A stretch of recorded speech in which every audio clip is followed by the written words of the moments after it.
Siap. Nah, mitra sehat, kolesterol tinggi memang masih menjadi momok tersembunyi yang mematikan. Meski begitu, masih banyak orang yang tidak menganggapnya serius. Nah, kolesterol tinggi ini mungkin karena kondisinya sering sekali tidak menimbulkan gejala. Nah, padahal kolesterol tinggi dapat berujung pada penyakit-penyakit yang berbahaya. Salah satunya adalah penyakit stroke. Lalu adakah solusi pencegahan dan juga pengobatannya? Ada satu produk herbal fenomenal yang sudah teruji klinis yang dapat membantu persoalan ini. Seperti apa produknya dan apa perannya? Mari kita simak perbincangannya. Nah, Dokter Doni, hari ini kita membahas mengenai kolesterol, Dok. Sebenarnya masalah kesehatan apa saja sih, Dok, yang akan terjadi apabila kolesterol tinggi dibiarkan begitu saja, Dok? Ya, yang pasti masalah kesehatan utamanya adalah komplikasi ke kardiovaskular, ya, ke arah hipertensi yang bisa berdampak pada stroke, jantung koroner, gagal jantung, gagal ginjal dan lain sebagainya. Ya, jadi memang kolesterol tinggi atau dislipidemia ini termasuk penyakit metabolik tertinggi kedua setelah diabetes. Ya, yang menjadi momok juga karena sama seperti diabetes, dia juga seringkali silent, ya, tanpa gejala, dan seringkali nanti orang ketahuan kolesterol tinggi ketika sudah mengalami komplikasi yang saya sebutkan tadi, seperti jantung, stroke atau gagal ginjal tadi. Dan ini penting ya, bahwa makanya cek sedini mungkin itu adalah satu metode yang paling dianjurkan oleh pemerintah, ya, termasuk tenaga kesehatan, untuk kita supaya bisa mengatasi kolesterol tinggi itu sedini mungkin, supaya kita bisa cegah arah komplikasinya. Betul. Dan banyak juga orang nggak tahu ya bahwa sebenarnya kolesterol itu sendiri bukan musuh, ya. Ada saya baca artikel kolesterol is not the enemy, ya. Tapi kolesterol itu jadi masalah ketika kolesterolnya kontak dengan radikal bebas. Nah, radikal bebasnya dari mana, Dok? Radikal bebasnya berasal dari gaya hidup yang tidak sehat, ya. Dari kita malas berolahraga, dari kebiasaan buruk kita merokok, minum alkohol, dari kita stres, ya. Itu juga adalah sumber radikal bebas, termasuk polusi lingkungan dan lain sebagainya. Jadi ketika kolesterolnya kontak dengan radikal bebas, kolesterolnya akan berubah sifatnya menjadi suatu senyawa yang sifatnya lengket dan cenderung menempel di dinding pembuluh darah. Nah, kalau dia nempel di dinding pembuluh darah, dia bisa menyumbat aliran darah. Seperti itu. Oh gitu. Jadi itu yang menyebabkan kadar kolesterol kita menjadi tinggi ya, Dok. Betul, ya. Sekali. Dan selain itu ada lagi nggak, Dok, yang memicu kolesterol tinggi, kolesterol kita menjadi tinggi? Dan sebenarnya kadar normalnya berapa dan disebut kolesterol tinggi itu berapa gitu, Dok? Iya. Jadi kalau kita bicara dislipidemia, dalam dunia medis itu selalu ada yang primer, ada yang sekunder. Sama kayak diabetes, ada yang primer dan sekunder. Betul. Juga, ya, termasuk hipertensi juga, ya. Primer artinya dia berdiri sendiri, ya. Memang suatu kondisi medis di mana tubuh kita memproduksi kolesterol dalam jumlah yang berlebihan, ya, karena faktor genetik, ya. Nah, kalau dislipidemia primer itu ada banyak jenisnya, Mbak. Ada hiperkolesterolnya familiar, hipertrigliserid familiar, ada hiperlipidemia campuran, dan masih banyak lagi. Itu karena faktor genetik. Dan kalau dislipidemia primer, karena dia sifatnya genetik, itu gejalanya bahkan bisa muncul pada usia anak-anak. Ya, jadi ingat, kolesterol itu bukan penyakit orang dewasa, dia anak-anak pun bisa, bayi pun bisa sebenarnya. Bayi pun karena bisa, faktor ya, genetik, Dok, ya? Faktor genetik bisa muncul sedini mungkin. Okay. Cuman artikel mengatakan dislipidemia yang paling berbahaya justru yang sekunder. Kenapa? Karena dia nggak kelihatan dari awal. Nah, jadi kalau dari kecil udah kelihatan nih ada gejalanya, dia muncul, ada santomanya, ada santelasmanya, yang jadi saya jelaskan nanti, itu kita akan lebih prepare. Nah, lebih prepare, akan mempersiap diri, antisipasi lebih dingin, bisa mencegah komplikasinya. Betul. Tapi kalau dislipidemia sekunder yang dari luar tidak kelihatan sakit, itu yang justru lebih berbahaya, ya. Dan kalau dislipidemia sekunder artinya dia kolesterol tinggi diakibatkan oleh penyakit lain atau kondisi medis lain, misalnya diabetes. Diabetes adalah penyebab dislipidemia sekunder yang paling sering, ya. Jadi orang diabetes biasanya pasangannya adalah kolesterolnya ikutan tinggi, ibarat suami dan istri, orang bilang, ya, pasangannya seperti itu. Kemudian dislipidemia sekunder bisa juga karena faktor obat, ya. Ada namanya Cushing syndrome, ya, atau Cushing syndrome atau Cushing disease, ya. Itu karena faktor penggunaan obat kortikosteroid yang berlebihan, itu bisa menaikkan kadar kolesterol dalam tubuh kita. Nah, kalau khusus karena Cushing syndrome ini, dislipidemia bisa disembuhkan asal Cushing syndrome-nya bisa ditangani dengan baik. Karena ini karena faktor hormonal. Kalau hormonalnya kita bereskan, maka dia akan normal dengan sendirinya. Tapi di luar itu biasanya dia akan berlangsung seumur hidup. Seperti itu. Nah, kemudian batasan kolesterol itu gimana? Jadi begini, kalau kita periksa kolesterol, jadi saya anjurkan bukan periksa kolesterol saja, tapi sebaiknya kita periksa namanya profil lipid. Jadi ada 4 komponen utama yang kita periksa. Apa aja tuh? Nah, jadi pertama adalah total kolesterol yang bisa kita periksa pakai alat periksa mandiri itu. Total kolesterol itu nilai normalnya, batas maksimalnya adalah 240. 240. Ya, jadi antara 200 sampai 240 itu masih normal tinggi. Oh, normal tinggi, ya. Kalau ada 240 ke atas baru kita katakan tinggi, ya. Nah, itu total kolesterol. Nah, kemudian yang kedua ada HDL atau yang orang bilang kolesterol baik. itu batas minimalnya adalah 40. Ya, minimal, artinya makin tinggi malah makin baik, karena dia sifatnya membersihkan timbulan plak-plak kolesterol dari pembuluh darah untuk dibawa ke liver. Jadi makin tinggi efeknya buat pembuluh darah justru makin baik. Batas minimalnya 40. Nah, kemudian ada kolesterol LDL ya, LDL yang orang bilang kolesterol jahat ya. Kenapa dia dibilang kolesterol jahat? Karena dia justru kebalikan dari HDL. Dia membawa kolesterol dari liver untuk ditimbun di pembuluh darah. Jadi berpotensi menyumbat aliran darah. Ya, ini batas maksimalnya untuk LDL ada 140.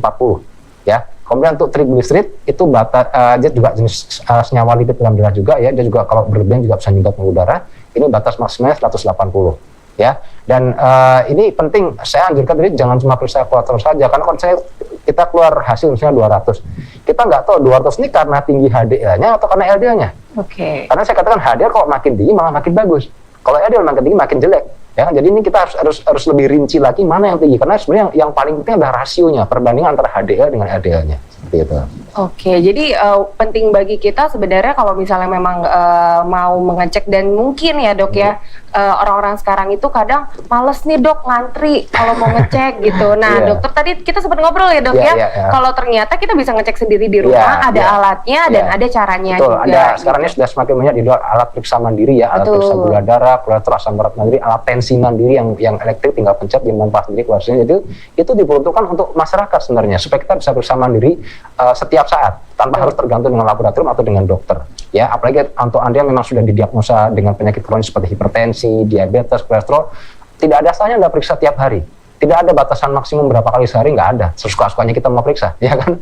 Apalagi kalau hasilnya memang masih tinggi, kita perlu monitoring lebih ketat ya, lebih sering kita memonitor hasil pemeriksaan kita. Betul, jadi lebih baik ya jaga-jaga sebelum seperti yang dokter katakan tadi bahwa tidak ada gejala tapi tiba-tiba ketika dicek tuh sudah terkena stroke gitu ya dok ya. Koroner dan sebagainya. Betul sekali. Ya. Nah dok, mungkin untuk mitra sehat nih yang ingin berinteraksi langsung dengan narasumber kami, atau mungkin untuk Anda yang ingin menyampaikan testimoni kesembuhan setelah mengkonsumsi produk Herbal Soman, silakan menghubungi kami lewat layanan interaktif di nomor telepon 081395954200 dan di 081395954300. Dan nanti di akhir acara akan ada kuis berhadiah satu produk Herbal Soman kemasan 15 ml untuk semua mitra sehat yang sudah melakukan interaksi lewat layanan interaktif kami. Jadi kita tunggu ya untuk interaksinya bersama narasumber kami di sini. Nah dok, tadi kan dokter sempat bilang ya bahwa misalnya kita tidak sadar dan di dalam tubuh kita sudah terjadi penumpukan kolesterol, maka kita tuh bisa terserang stroke. Dan sebenarnya kolesterol tinggi itu benar-benar tidak ada gejala sama sekali ya dok ya? Seringkali seperti itu ya. Jadi kalau kita bicara gejala dari dislipidemia itu ada gejala langsung dan tidak langsung. Nah kalau di literatur dikatakan gejala langsungnya itu justru munculnya di kulit atau di persendian. Jadi akibat akumulasi langsung dari kolesterol. Ya, jadi di kulit itu ada suatu kondisi medis namanya santelasma. Mungkin Mbak pernah lihat ada orang di atas kedua alisnya itu ada bercak keputihan mengkilap. Itu tanda dari santelasma. Itu deposit kolesterol pada kulit dan itu tidak berbahaya. Tidak akan menjelma jadi kanker atau apa, enggak ada. Ya, dia cuma tanda aja. Tapi itu pun juga sangat jarang saya jumpai. Saya hanya sekali dua kali lihat saja. Ya, jadi artinya itu pun juga tidak bisa kita andalkan sebagai patokan. Ya, kemudian juga ada lagi namanya santoma. Kalau santoma itu deposit kolesterol di dalam tubuh, ya biasanya dia munculnya di persendian. Jadi bisa menyebabkan radang sendi seperti asam urat. Ya, dikira asam urat ternyata isinya kolesterol. Ya, bisa. Tapi namanya santoma tendinia. Tapi itu juga sekali lagi ini juga suatu kondisi medis yang sangat jarang ya. Makanya penting saya katakan untuk penyakit-penyakit seperti hipertensi, diabetes, kolesterol, asam urat jangan pernah berpatokan dari gejala yang muncul. Betul. Ya, karena faktanya yang menunjukkan gejala nyata itu mungkin hanya 30%-nya aja. Yang sisanya itu tidak bergejala, tapi tetap mereka berisiko kalau tidak tangani dengan baik. Betul. Ya. Oke. Nah dok, kalau misalnya nih biasanya orang bilang kalau misalnya rasa pegel atau kaku di tengkuk yang sering dikeluhkan banyak orang dok, itu sebagai tanda kolesterol tinggi atau bukan dok? Karena sebenarnya apa sih yang mendasari dugaan tersebut? Biasanya kan kalau misalnya kita ngerasa pusing, ngerasa kaku, dok, wah ini jangan-jangan kolesterol nih. Apalagi kalau kita habis banyak makan, setelah banyak makan lemak jenuh gitu ya dok. Itu benar atau tidak dok? Ya, saya kira itu lebih arah mitos ya Mbak ya. Jadi kalau menurut saya mereka yang sering mengeluh nyeri kepala, tengkuk, rasa kaku badan itu bukan faktor pekerjaannya. Oke. Yang mungkin banyak di kantor, cuman duduk dia menatap laptop berjam-jam dari pagi sampai sore, ya pastilah kaku lah. Betul, Mau betul. kolesterolnya tinggi nggak tinggi, tetap dia kaku. Betul. Ya, karena di buku tidak ada dikatakan kolesterol bikin nyeri otot, itu tidak ada. Oke. Ya, tidak ada. Tapi kalau kolesterolnya berakibat pada hipertensi, lalu hipertensi yang menyebabkan nyeri kuduk, itu masuk akal. Itu bisa jadi. Bisa. Jadi ya, artinya nggak langsung kolesterolnya bikin nyeri kuduk, tapi lewat hipertensi dulu. Oke. Atau karena faktor pekerjaan tadi. Jadi ini penting, jangan pernah menduga-duga, pastikan dengan diukur langsung. Betul, Gitu. makanya dokter selalu ingatkan ya ke mitra sehat semua, apapun gejala yang Anda rasakan, kalau memang tidak berasa atau ada berasa mengganjal, lebih baik segera melakukan check up gitu ya dok ya. Bahkan sekalipun Anda sekarang ini tidak merasa gejala apapun, tidak ada salahnya kita periksa sedini mungkin ya. Betul. Karena WHO sendiri sudah menekankan bahwa sekarang usia check up itu harusnya dimulai pada usia 20 tahun. Ya, dan itu harus rutin tiap 2 tahun kalau hasilnya normal. Ya, supaya untuk mencegah tadi tidak munculnya komplikasi pada usia yang dini. Oke, ya mudah-mudahan mitra sehat juga menerima ya masukan dari Dokter Doni, karena saya juga semenjak ketemu Dokter Doni saya jadi lebih lebih aware sama kesehatan dok. Ternyata banyak sekali penyakit-penyakit ya mitra sehat yang tidak menunjukkan gejala, bahkan seperti kolesterol juga tidak ada gejala, tahu-tahu kita bisa terserang penyakit stroke gitu ya dok ya. Nah dok, kalau misalnya kita merasakan ketidaknyamanan yang diduga sebagai tanda kolesterol tinggi, apakah kita boleh nih dok minum obat kolesterol langsung nih yang katanya, oh ini bagus nih untuk kolesterol, boleh nggak sih dok kita langsung minum obat kolesterol tanpa ngecek dulu gitu dok? Jawabannya tidak boleh. Ya, jadi kita harus minum obat sesuai asal kalau diagnosanya sudah jelas, sudah tegak. Ya, tidak boleh asas dugaan semata. Ya, seorang dokter pun tidak boleh memberikan obat tanpa menegakkan diagnosa dulu. Jadi diagnosa dulu baru terapi, bukan terapi baru diagnosa, kebalik. Jadi saya sering ketemu di masyarakat itu kebalik, cuma asal perkiraan diri sendiri ya, dugaan-dugaan saja ya dok, atau bisikan-bisikan dari kiri kanan lalu dia langsung minum obat, ternyata spike-nya bukan itu. Jadi dia bukannya sembuh malah dapat efek samping dari obatnya. Karena minum obat yang tidak sesuai dengan jenis penyakitnya. Ingat bahwa obat itu punya sifat spesifik. Ya, satu obat satu penyakit. Artinya kalau Anda minum obat tidak tepat dengan jenis penyakit Anda, maka Anda bukannya mendapatkan kesehatan, justru malah mendapat efek samping. Gitu. Oke, baik, terima kasih dokter. Nah, mitra sehat, sekali lagi saya ingatkan mungkin untuk mitra sehat yang ingin berinteraksi langsung dengan narasumber kami atau ingin menyampaikan testimoni kesembuhan setelah mengkonsumsi produk Herbal Soman, silakan menghubungi kami lewat layanan interaktif di nomor telepon 081395954200 dan di 081395954300. Dan nanti di akhir acara akan ada kuis berhadiah produk Herbal Soman kemasan 15 mili untuk mitra sehat yang sudah melakukan interaksi lewat layanan interaktif kami. Jangan kemana-mana, kita akan lanjut lagi di segmen kedua tentang kita akan membahas lebih dalam lagi tentunya dengan bagaimana untuk pengobatan kolesterol ya dengan mengkonsumsi produk Herbal Soman ini ya. Jadi jangan kemana-mana, tetap di Soman, berani coba, berani bicara. Kembali lagi di Soman, berani coba, berani bicara. Tema kita kali ini mengenai kolesterol yang tinggi tanpa gejala berujung stroke. Masih bersama saya Cut Jessica dan juga Dokter Doni di sini. Sudah ada layanan interaktif yang masuk, kita langsung angkat saja teleponnya. Ada Bapak Yono dari Sintang. Halo Bapak Yono. Ya, halo, selamat siang. Selamat siang, silakan Pak Yono pertanyaannya. Selamat siang dok. Selamat siang Pak, silahkan Pak. Gini dok, saya mau tanya. Saya ini memang dok ya. Gimana Pak? Sorry Pak, boleh diulang? Tidak terdengar dengan jelas. Gimana Pak Yono? Ya, saya kan punya riwayat Sakit mah. Sakit mah, Oke. baik. Nah, terus emak saya tuh kambuh, kepala saya tuh terasa sakit. Oke. Nah, apakah ini ada kaitannya dengan kolesterol? Mana? Oke, Terus baik. gimana dengan sama? Apakah daripada Iya. Bapak ada hipertensi Pak? Sama siapa Pak Yono? Masih hadir Pak Yono? Dokter bertanya apakah Pak Yono ada riwayat hipertensi Pak? Ada darah tinggi Pak? Oh, udah Sudah tutup, ya. terputus. Oke, baik. Pertanyaan dari Pak Yono Ya. dari Sintang Ya, ya? jadi Sintang. Jadi ini termasuk keluhan yang cukup sering dikeluhkan ya. Memang seolah tidak nyambung ya antara sakit mah lalu sakit kepala. Apa hubungannya? Saya sering ketemu orang dengan keluhan sakit mah, sakit kepala bersama itu biasanya linknya adalah hipertensi. Oh. Apa saya nanya tadi? Oke. Ya, hipertensinya bikin sakit kepala secara langsung, lalu secara tidak langsung bikin sakit mah. Karena hipertensi yang tidak ditangani dengan baik bisa berujung munculnya dengan stres ulcer. Jadi muncul luka pada lambung akibat pengaruh gangguan mikrosirkulasi pada lambung, akibat hipertensinya tadi. akibat tidak langsung dari hipertensinya tadi. Jadi coba Bapak pastikan dulu tekanan darah Bapak seperti apa, lalu gimana pola makan Bapak ya. Selalu kalau orang sakit mah saya anjurkan 3 hal. Ya, pertama perbaiki jam makan. Jadi buatlah jam makan yang teratur ya. Makan sebelum lapar, berhenti makan sebelum kenyang. Itu aturan paling gampang sekali. Dan hindari makan terlalu sering, makan yang berlebihan, makan yang terburu-buru, hindari karena itu semua akan memperberat beban kerja lambung kita ya. Kemudian yang kedua, hindari zat-zat yang mengiritasi lambung ya. Rokok, alkohol, teh, kopi ya, itu semua asam juga termasuk obat-obatan penghilang sakit. Itu bisa meningkatkan keasaman lambung. Dan yang terakhir, kendalikan stres karena stres bisa menaikkan asam lambung juga ya. Kemudian untuk Bapak bertanya apakah saya kolesterol enggak, ya jangan menduga-duga, pastikan langsung dengan diukur langsung ya. Artinya ingat, penyakit-penyakit seperti kolesterol, hipertensi, diabetes itu penyakit-penyakit yang kita tegakkan dari mengukur langsung, bukan dengan menduga-duga dari gejalanya ya, bukan berpatokan dari gejala tapi dari hasil pengukuran langsung.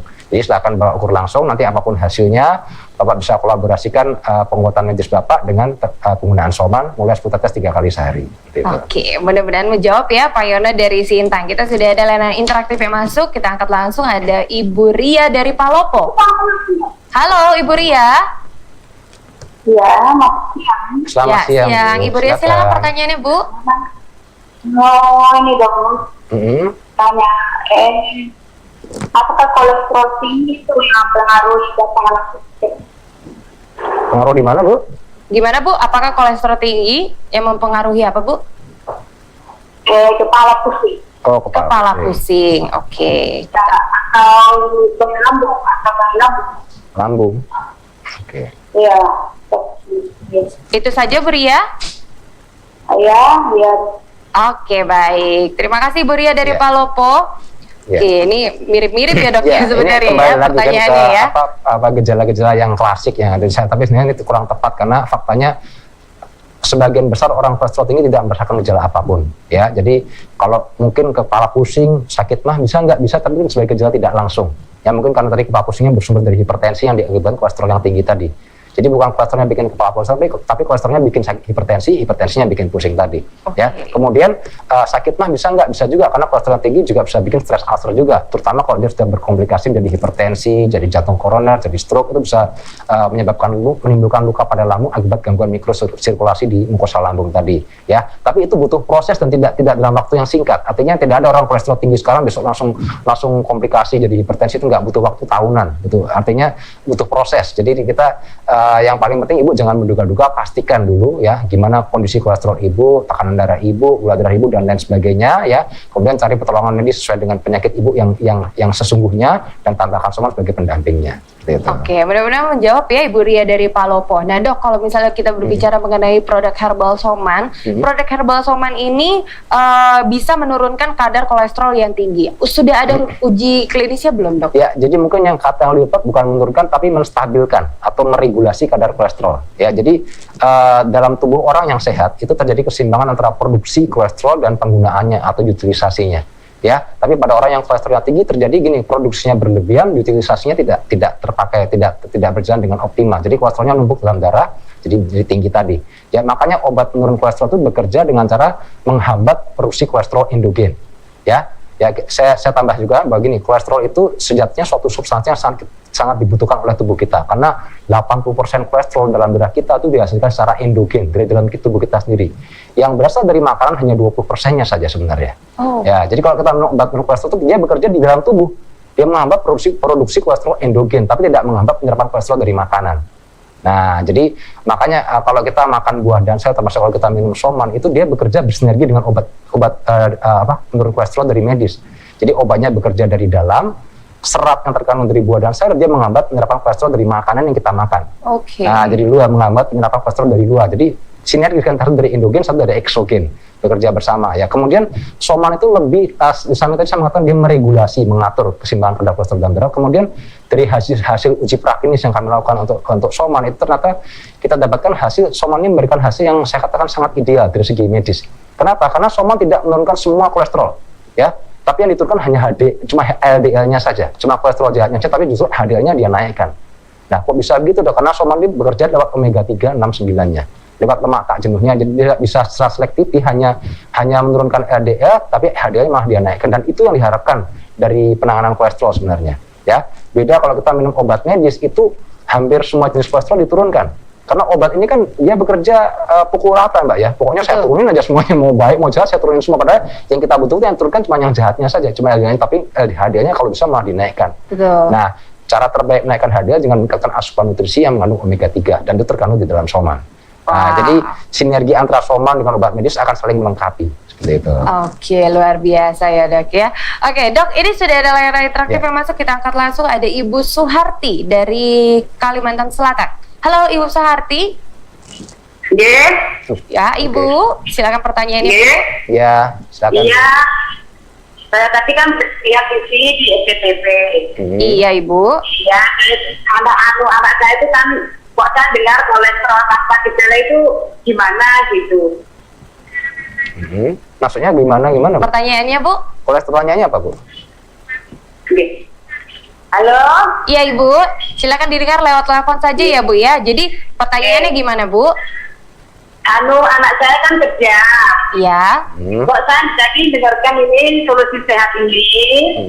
Iya, tapi kok saya dengar kok kolesterol tanpa gejala itu loh. Saya kok belum jelas gitu. Oke. Oke, baik. Ingin kejelasan yang itu kolesterol tanpa gejala bisa terus gitu. Oh iya baik. Baik Ibu, terima kasih ya Ibu Suharti dari Kalsel. Oke. terima kasih, Bu, ya. Jadi kurang jelas dok. Maksudnya gimana sih kolesterol tapi tanpa gejala itu seperti apa gitu Ya dok? memang itulah faktanya Bu. Ya jadi Ibu harus mengerti bahwa penyakit-penyakit seperti kolesterol tinggi, diabetes, hipertensi itu sering kali kebanyakan mayoritas tanpa gejala Tanpa sama gejala sekali. ya dok ya? Jadi makanya saya selalu anjurkan jangan pernah berpatokan dari gejala yang muncul, ya. Karena kalau kita nunggu sampai gejala muncul, seringkali gejalanya tuh ketika gejala sudah muncul tuh bukan gejala kolesterolnya lagi, tapi gejala dari komplikasi dari kolesterol yang tinggi tadi. Jadi makanya sudah kita ada harus penyakit-penyakit ada berbahaya komplikasi. lainnya Jadi, lagi ya makanya selain kita perlu kolesterol ya cek dok? sedini mungkin untuk kita bisa cegah supaya tidak alami komplikasi. Betul. Ya. Jadi bagi semua orang yang saat ini merasa sedang sehat, jangan ragu-ragu untuk periksa semua tadi ya, minimal tekanan darahnya, gulanya, kolesterolnya, jangan sampai nanti kita udah terlanjur komplikasi baru ketahuan. Ini yang tidak kita harapkan ya. Jadi memang faktanya seperti Ibu ya, dan kolesterol yang bergejala itu kalau saya persentase mungkin 20-30% saja. Mayoritas ya kebanyakan kasus itu seringkali tanpa gejala. Ya, sama seperti orang hipertensi, diabetes, banyak saya sering ketemu orang gulanya 400 dia tenang-tenang aja. Ada orang tensinya 220 lebih dia tenang-tenang aja masih jalan-jalan, masih ketawa-ketawa. Tapi tensinya 220. Ada orang seperti itu karena dia sudah beradaptasi dengan kondisi tadi. Tapi itu tidak boleh dibiarkan, harus ditangani seperti itu. Jadi memang harus dicek sedini mungkin ya dok ya, supaya betul. bisa kita atur untuk kadar kolesterolnya atau mungkin betul. kadar gulanya gitu ya dok dan ya. pertama kita manage juga ya hidupnya, itu yang Betul. paling penting. Ya. Oke. Dan terima kasih ya Bu Suharti, mudah-mudahan menjawab. Kita akan langsung mengangkat telepon lagi. Ada dari Ibu Maria dari Tanjung Balai Karimun. Halo Ibu Maria. Halo, selamat siang Bu. Selamat siang. Ibu Maria silakan pertanyaannya Bu. Iya, ibu saya mengalami hipertensi. Usianya itu sekitar 63 tahun. 63 tahun. Oke, terus? Ya, yang jadi pertanyaan dok, bahaya yang perlu diwaspadai dari hipertensi pada usia lansia ini apa dok? Oke. Hal-hal yang harus diwaspadai. Oke, sekarang tekanan darahnya berapa Bu? Gula darahnya ya? Tekanan darah. Tekanan darahnya, aduh saya kurang, saya nggak ini kemarin. Tapi rutin ya? Kemarin, halo? Ya. Ada rutin monitor tekanan darahnya? Halo? Ya halo Ya, Ibu Maria, apakah ibunya rutin untuk mengecek tekanan darahnya Bu? Iya, itu sebulan sekali itu udah rutin dok. Biasanya dari rumah sakit sendiri yang nelfon untuk cek rutin. Oke. Oke. Itu saja Bu Maria pertanyaannya? Iya. Iya itu. Oke baik, terima kasih Bu Maria dari Tanjung Balai Karimun. Ada satu layanan interaktif lagi yang masuk, boleh kita angkat langsung. Ada, halo Ibu Muji. Ya, oke, sudah ada layanan interaktif yang masuk. Ada Ibu Muji dari Ponorogo. Halo. Ya, Ya, Silakan Bu. silakan Ibu pertanyaannya. ini mau konsul ini loh. Silakan. Ini siaran langsung ini. Silakan Ibu Muji, silakan. Mumpung Ya, ada Dokter silakan. Doni di sini, silakan Ibu. Halo. Iya, silakan Bu. Ya. Ya, gimana Bu? Saya Mbak. Ya. Halo. Ya, halo Ibu Muji, silakan Ya. pertanyaannya, Bu. Saya akan konsul dokter. Boleh, Ibu, Ya, silakan. silakan Bu, langsung saja Bu. Ya. Keluhannya Ya, apa, Bu? Saya ya dokter, saya menderita ya, saya menderita stroke sudah 1 tahun ya. Oke. Oh iya, oke. Ya. Kemudian, Bu? Ya. Apa yang mau Ibu tanya, Bu? Ibu boleh didengar lewat layanan telepon saja ya, Bu ya, supaya terdengar lebih jelas. Kemudian Ibu, Ya, keluhannya, Bu? Soman itu saya dulu kan pernah minum juga, terus sekarang berhenti. Terus apakah saya harus melanjutkan? Oh ya, oke. Oke. Ya. Apakah harus melanjutkan atau tidak gitu? Boleh ya? lanjut atau Ya, enggak? itu Ya. saja Ada Ibu lagi, Muji. Bu?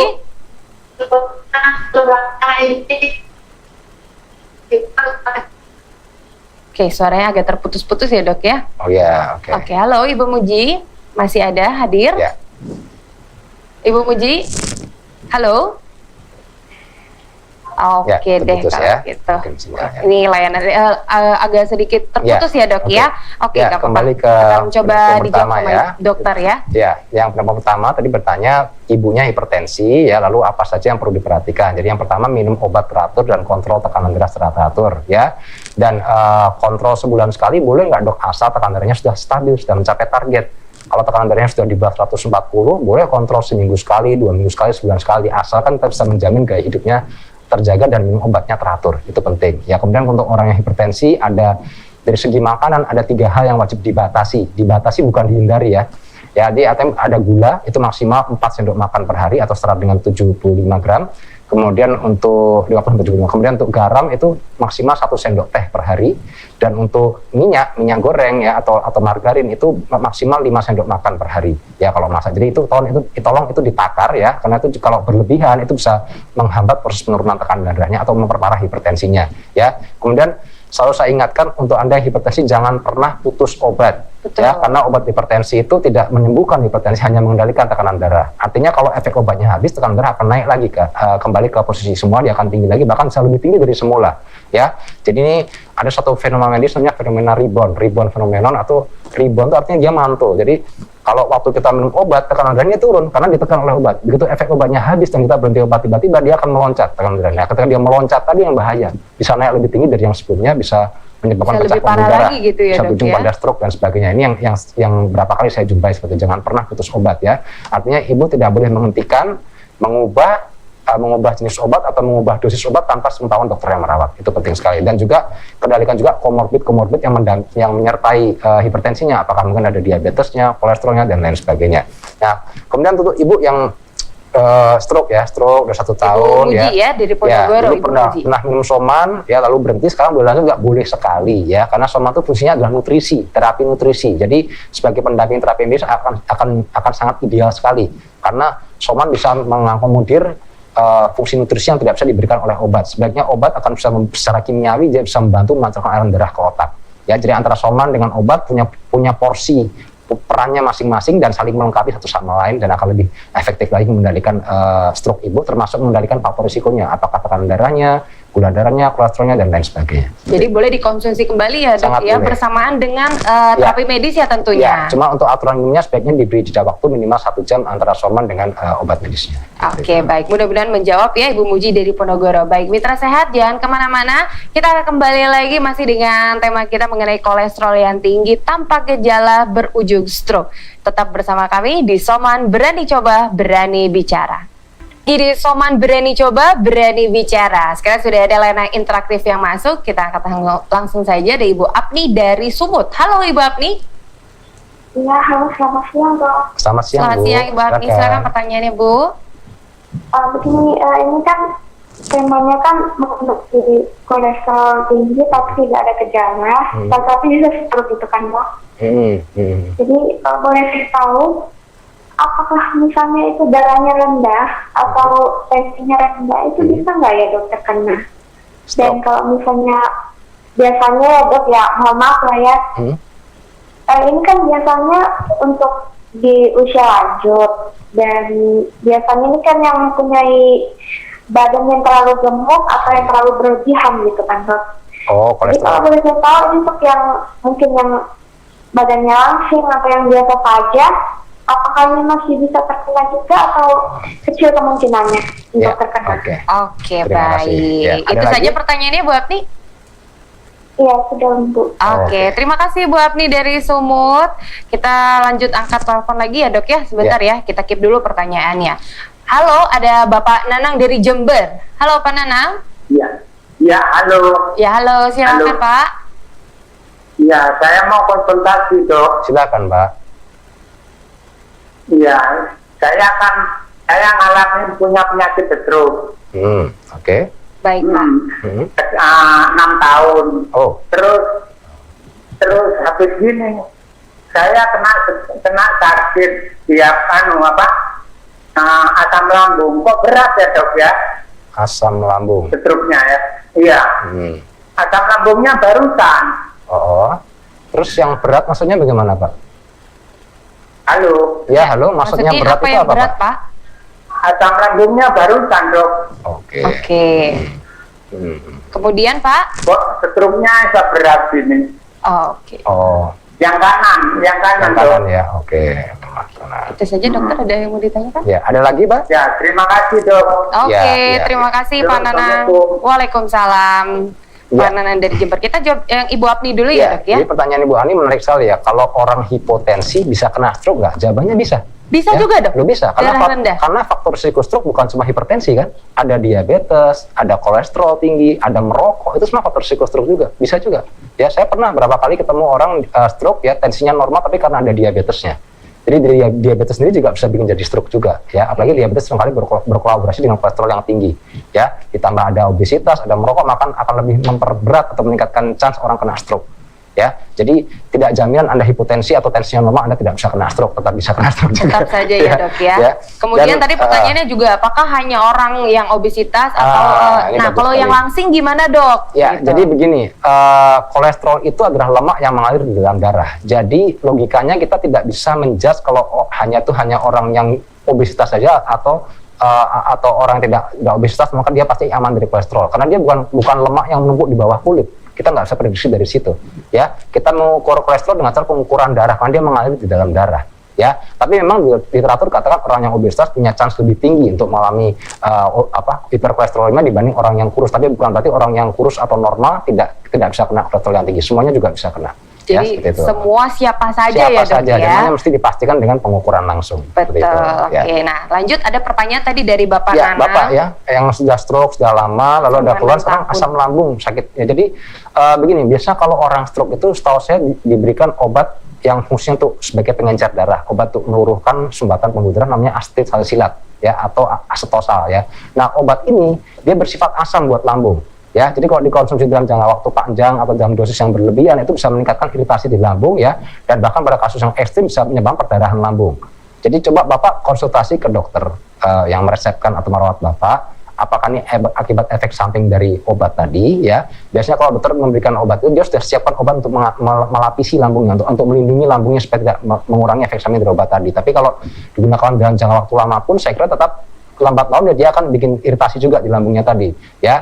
Jadi kalau memang itu karena akibat efek samping dari obat asetosal tadi, mungkin obatnya bisa diganti dengan jenis yang lain yang lebih aman buat lambung ya. Tapi sebelumnya konsultasi dulu dengan dokternya ya. Atau bisa juga Bapak sakit mahnya memang bersumber dari stroke-nya langsung. Jadi saya katakan di awal, orang dengan hipertensi, stroke, orang dengan gagal ginjal, orang dengan penyakit-penyakit kronis lainnya itu bisa menimbulkan efek tidak langsung ke lambung yang menimbulkan namanya stress ulcer, karena menyebabkan gangguan mikrosirkulasi di mukosa lambung tadi. Jadi apakah bisa bersumber dari stroke-nya itu juga bisa ya. Jadi apapun itu coba Bapak tangani, cari tahu pasti apa penyebabnya ya. Kemudian untuk stroke ini penanganannya bukan cuma minum obat saja, tapi harus kolaborasi dengan terapi fisik.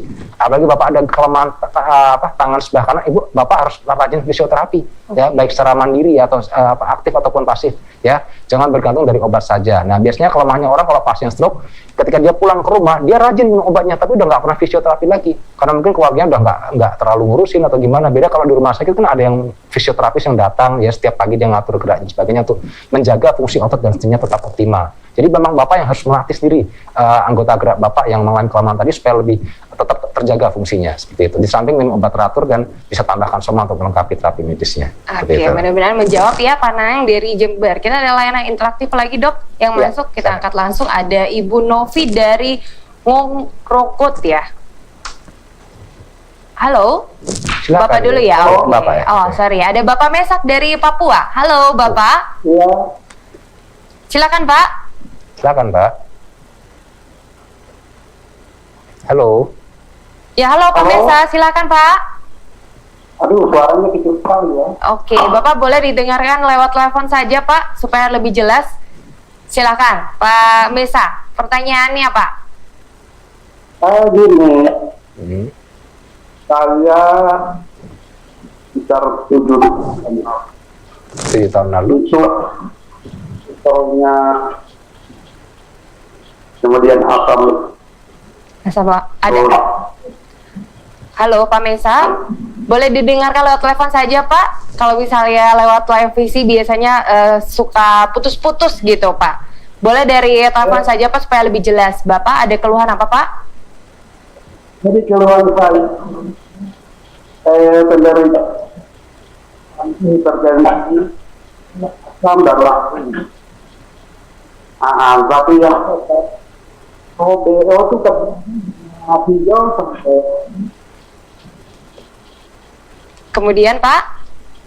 Ada bisa dengar? kalau beliau itu kadang-kadang berwarna hijau itu sampai sama, kadang-kadang bisa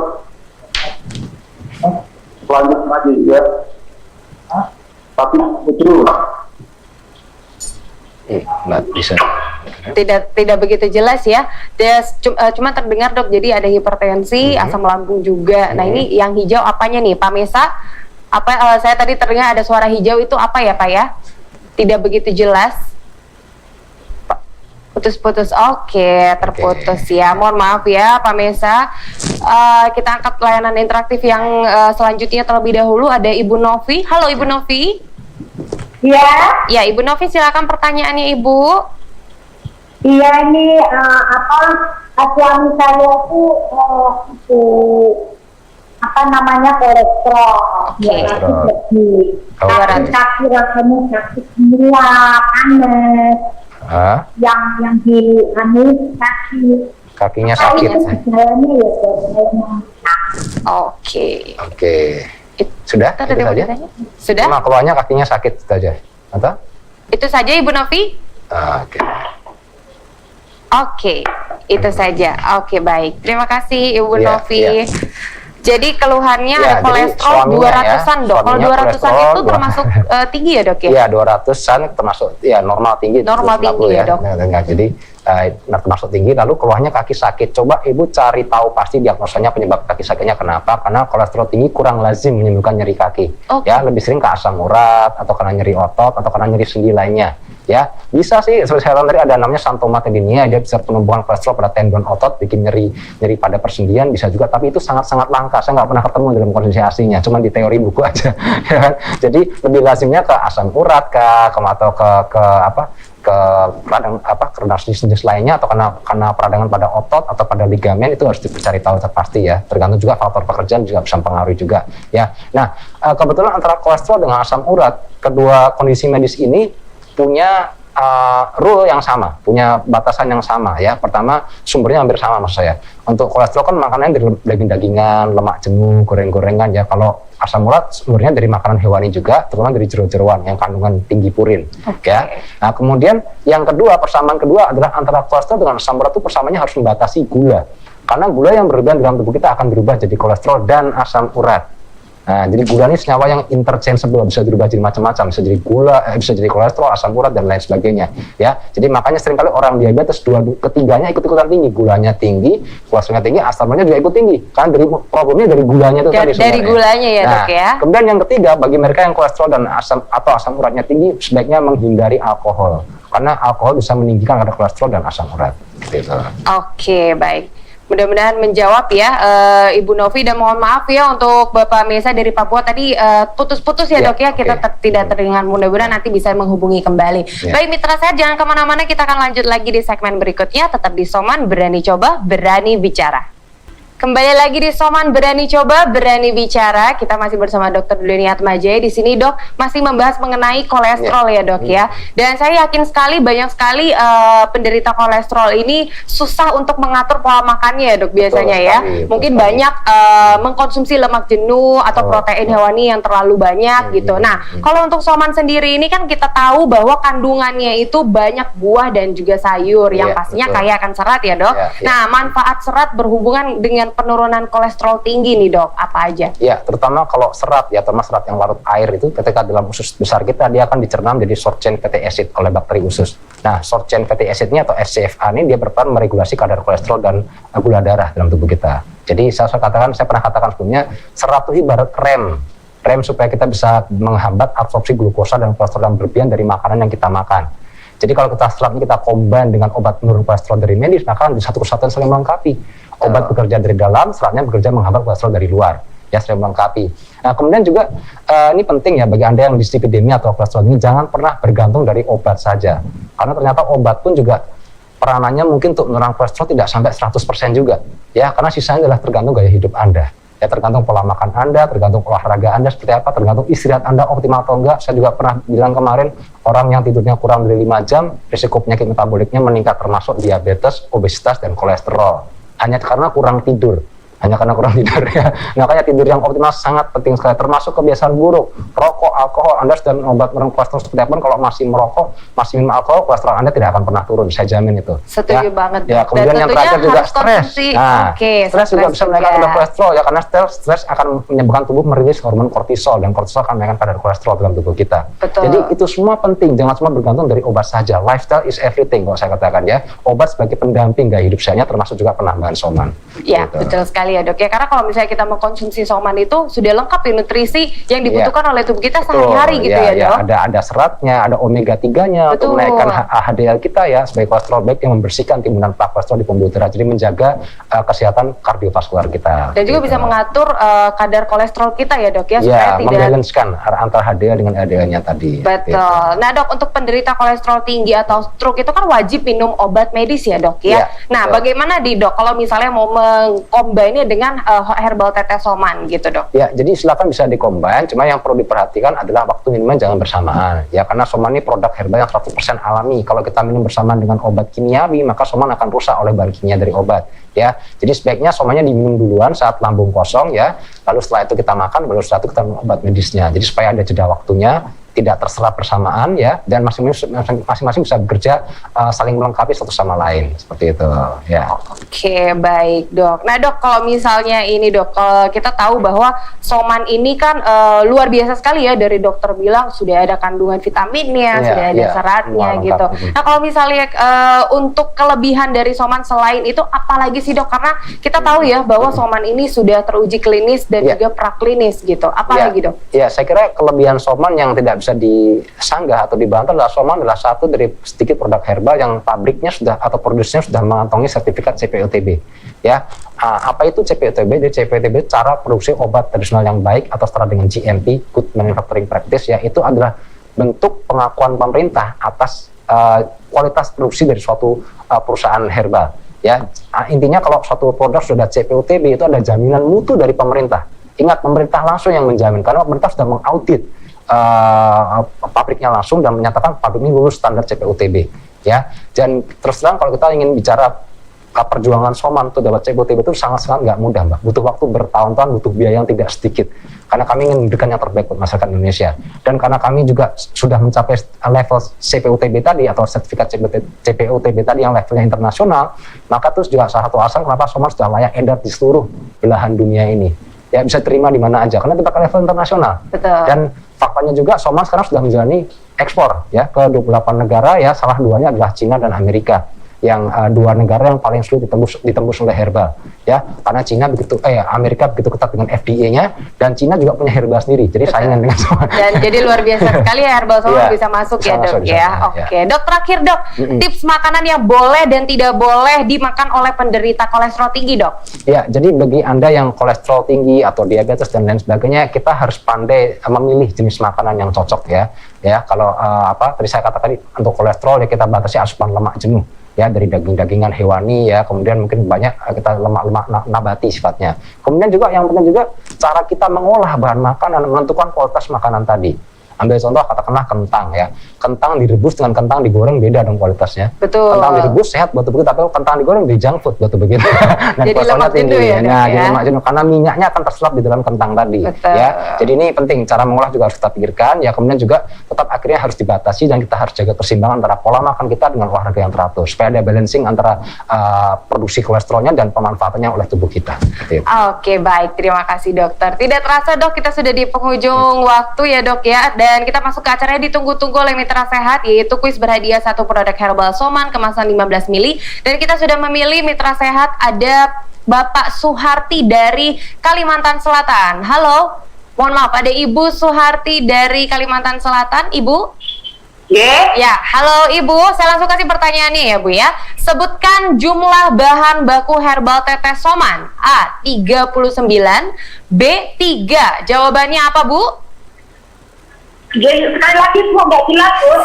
Oke, sebutkan jumlah bahan baku herbal tetes Soman Bu. A 39, B 3. Jawabannya A atau B Bu?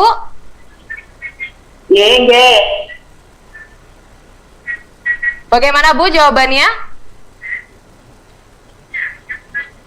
39. Betul ya dok ya? 39, betul sekali. Selamat ya Ibu ya, nanti tim dari Herbal Soman akan menghubungi Ibu perihal hadiah. Sekali lagi selamat ya untuk Ibu Suharti. Terima kasih banyak sekali lagi, tidak terasa sudah 1 jam ya dok ya. Kita berbincang-bincang mengenai tema kita hari ini, mengenai kolesterol yang tentunya sangat-sangat berbahaya ketika tidak ada gejala ya dok ya. Nah, jadi sekali lagi kami ucapkan terima kasih banyak untuk Mitra Sehat yang senantiasa sudah menyaksikan talkshow kita hari ini. Terima kasih banyak kepada Dr. Doni Atmajaya yang sudah banyak sekali sharing, memberikan ilmunya juga. Mudah-mudahan Mitra Sehat juga mendapatkan banyak manfaat ya dari talkshow kita hari ini. Dan terima kasih kepada seluruh stasiun TV dan juga radio yang telah merelay acara kita hari ini. Satu hal yang perlu Anda ingat adalah bahwa produk herbal Soman yang Anda konsumsi bukan hanya mampu membantu proses pemulihan penyakit yang sedang kita bahas hari ini saja, namun juga dapat berperan aktif dan membantu proses pemulihan penyakit-penyakit lainnya. Jadi segera dapatkan herbal tetes Soman di apotik dan juga toko-toko obat. Nah Mitra Sehat, kesimpulan dari acara talkshow kita hari ini mengenai kolesterol, tentunya untuk menghindari penyakit kolesterol banyak sekali yang harus kita lakukan. Yang paling pertama, Dr. Doni selalu menekankan kita harus memiliki pola hidup yang sehat. Seperti apa sih pola hidup yang sehat? Yaitu olahraga yang teratur, makan makanan yang bergizi, cukupi nutrisi Anda dan lengkapi nutrisi harian Anda dengan mengkonsumsi herbal tetes Soman, karena herbal tetes Soman kandungannya sudah lengkap sekali. Ada 18 jenis buah-buahan, ada 14 jenis sayur-sayuran dan 7 aneka rempah pilihan, dan semuanya bahannya alami ya. Jadi segera dapatkan herbal tetes Soman di apotik dan juga toko obat. Catatan toko hari ini, jauh lebih sulit untuk membuat orang sehat daripada membuat mereka sakit. Dari The Forest, Clinton Jarvis. Selamat berpisah. Sekali lagi saya ingatkan untuk tetap jaga daya tahan tubuh Anda dan tetapkan protokol kesehatan dimanapun dan kapanpun untuk pencegahan penularan COVID-19. Sampai jumpa lagi di talkshow berikutnya. Wassalamualaikum warahmatullahi wabarakatuh.